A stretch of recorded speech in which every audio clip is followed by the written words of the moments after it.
You know, right now I actually don't have any things to sign for allowing a release. I'm okay with so it, I guess. If I do that, then I put it on here on the video. 2 weeks ago, and I'll be back again. Okay, cool. I was doing some heavy stuff, but I think I like the rapiers more. I'm not really built for heavy. Yeah, that's just what we're doing today. He's trying it out for a little bit, so I came down to help him with practice. I recognized you from the pants before the swords. Oh, yeah. Yeah, they're my practice pants. They're my best drunken purchase ever. I love it. All right. I thought I was buying red, and I bought pink. You guys want a coffee? It's on me. I'm okay. Thank you. No, thank you. Okay. Yes. You guys have a great day. I'll buy something when I'm done here. Sure. Let's start. This is the first interview I've ever done. All right. Well, so, you're lucky you got me because it's pretty easy going. All right. Awesome. Another part of what I've wanted to do is really honestly give notoriety to places that are like this, small businesses in the area. This is where I grew up. A main thing about this channel is that I am trying to gain public opinion on things that are really shaping our future, our world, you know, the crazy technologies like AI, things like that. Do you have a specific topic in all of that? AI, Bitcoin, blockchain, crypto, the metaverse, any of that stuff that you've heard about that kind of feel like I don't know. Comes out at you that haven't. Any of it. So let's see. What would be important to me? Are you recording right now? Mm-hmm. Oh man. So Let's start. What's your name? I'm Joel. I'm Josh. Nice to meet you. My pleasure. So AI comes up, you know, and it's kind of creepy.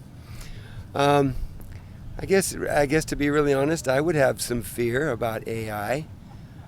I don't want to lose control. You know, as a kid, you know, 45, 50 years ago, I read Isaac Asimov, iRobot, and all that stuff, and it's some scary stuff because it's happening now, right? So it reminds me of that movie where Jeff Goldblum says, "Life finds a way." Mm-hmm. So is AI life? There's a question right there. I don't know. It's being debated a lot right now. Yeah, I don't know. Sentient beings, you know, whatever. Makes me think of Star Trek when I was a teenager. I'm 60 years old. I grew up in the 60s and 70s. And so, it was like, you know, nobody had any idea then what things were going to be like. So is this pretty wild to you to see the progression of technology to where it is now? Did you think that we would be where we're at? You know, I would like to say yes, but I'm really, to be honest, I'm not very involved with it. I mean, I struggle enough with tech on my phone and computers and stuff, try to figure things out. You know, I have a 13-year-old who's pretty involved in TikTok and YouTube and games online. You know, I have an older son that spent some time on a computer in his younger years, and but I don't really fear it, because I feel like the human spirit is stronger than a compulsive behavior with electronics and cyber stuff. Well, amen to that. Do you think that with what you've seen from it, besides what it scares you, do you see like benefits for us, or do you think that this is something we shouldn't touch upon? Well, I don't think that you can not touch upon it. I mean, it's already here. Let's find the good in it, and hopefully, you know, use that. Have you seen any use cases for this that interest you personally? No, not without really trying to think about it. Yeah. Well, so like one thing that I did is, like, if you look here on the back of my shirt, I made that logo with AI. Okay. It's one of the things that it can do.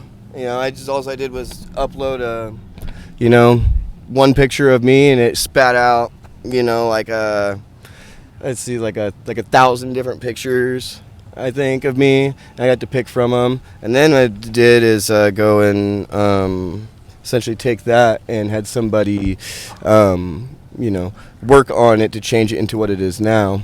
So I think something like that's pretty cool. Whereas I don't have any kind of graphic design skills and things like that, I was able to, make a logo for the channel for nothing, essentially.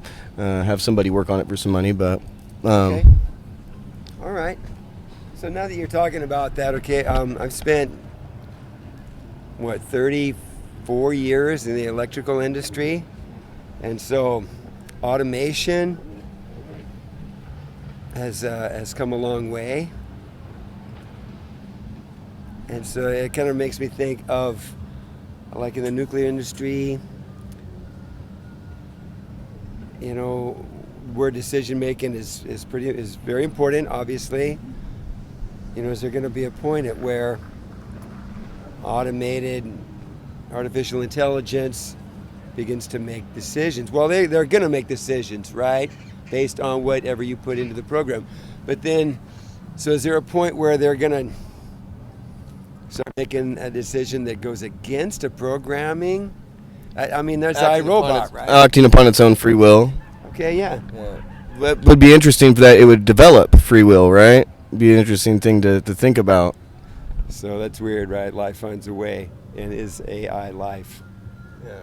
See, that's a big question right now. Is like, is this, or will it become sentient? And then what kind of, you know, will it have rights? Should it get rights? You know, like, what do you think about that kind of stuff? It's pretty crazy, right? Yeah, that's way above my level of interest and thinking, and I had no idea. I mean, how can you give a machine a right? So at what point is it not a machine anymore, and it's a thinking, reasoning, alive being? Some people argue that it's there now. I think that's it for me. Yeah. Is there any other